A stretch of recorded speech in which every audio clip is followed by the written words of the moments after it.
जब कोई नेता चुनाव हार जाता है तो क्या वो बौखला जाता है और बौखलाहट के चलते क्या अपनी प्रदेश की जनता से खुन्नस भी निकालने लगता है। अब आप सोच रहे हैं कि भाई ऐसा कौन सा नेता है और इस प्रकार की बात हम क्यों कर रहे हैं, क्योंकि एक ऐसे ही नेता का नाम सामने आ रहा है और वो है मध्य प्रदेश के पूर्व गृह मंत्री नरोत्तम मिश्रा। उन पर इस तरह के आरोप लग रहे हैं। आखिर क्या कर दिया उन्होंने, क्या कर दिया ये तो पता नहीं, लेकिन आरोप जरूर लग रहे हैं। आप कह सकते हैं कि भाई नाम है नरोत्तम मिश्रा, जब गृह मंत्री थे तब भी अपने बयानों को लेकर के चर्चा में रहते थे और अब गृह मंत्री नहीं रहे बल्कि विधायक भी नहीं रहे तब भी लगातार चर्चाओं में बने हुए हैं। नमस्कार, मैं हूं गिरिराज शर्मा और आप देख रहे हैं सरल टॉक। दोस्तों, मध्य प्रदेश के दतिया में मां पीतांबरा माई की नगरी है। यहां पर जिला प्रशासन बाकायदा जेसीबी, जिसे कुछ लोग ये भी ना कहने लगे हैं कि जबरदस्ती चढ़ा दो बुलडोजर, यानी कि मशीन पहुंच गई। ये दुकानदारों की जो दुकानें थी उनको तोड़ने के लिए पहुंची थी और आरोप यह लग रहा था कि अतिक्रमण में ये दुकानें बनी हुई थी। लेकिन दुकानदार भाइयों का कहना है कि किसी भी प्रकार का कोई भी नोटिस नहीं दिया गया, बाकायदा सीधे जेसीबी चढ़ा दी गई, बुलडोजर चढ़ा दिया गया। और इसमें इस तरीके की बातें निकल करके सामने आ रही हैं कि ये जो सब कुछ हो रहा है ये मध्य प्रदेश के पूर्व गृह मंत्री या दतिया से चुनाव लड़ने वाले भाजपा के उम्मीदवार नरोत्तम मिश्रा के इशारों पर हो रहा है। इसमें कितनी सच्चाई है ये तो हम नहीं जानते, लेकिन आरोप ऐसा लगा रहे हैं कांग्रेस के वर्तमान विधायक राजेंद्र भारती।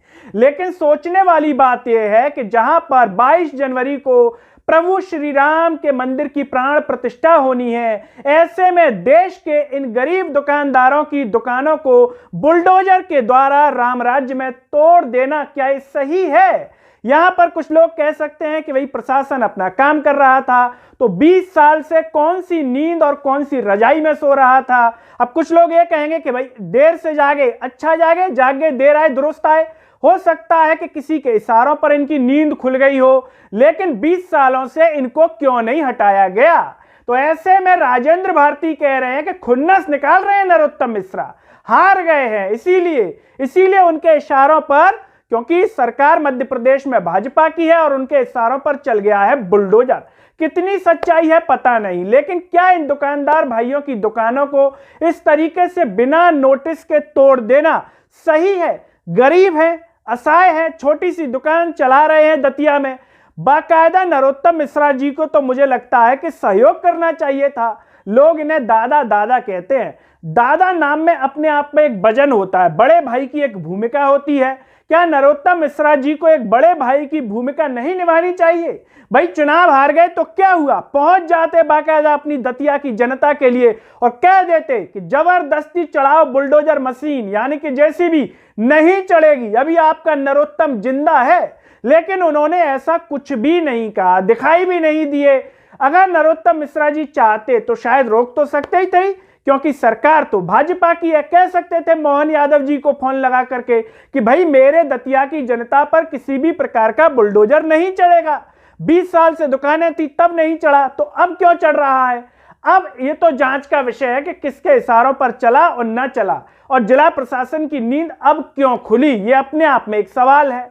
बहरहाल मध्य प्रदेश की जनता और दतिया की जनता इस प्रकार की कार्यवाही पर क्या सोचती है, कमेंट बॉक्स में अपनी राय जरूर दीजिए और साथ ही साथ ये भी बताइए क्या इसमें नरोत्तम मिश्रा जी के इशारों पर हुआ है या नहीं हुआ है, और क्या इस प्रकार की कार्रवाई से नरोत्तम मिश्रा जी अब अगली बार गृह मंत्री बन जाएंगे, विधायक बन जाएंगे, ये भी जरूर बताइएगा।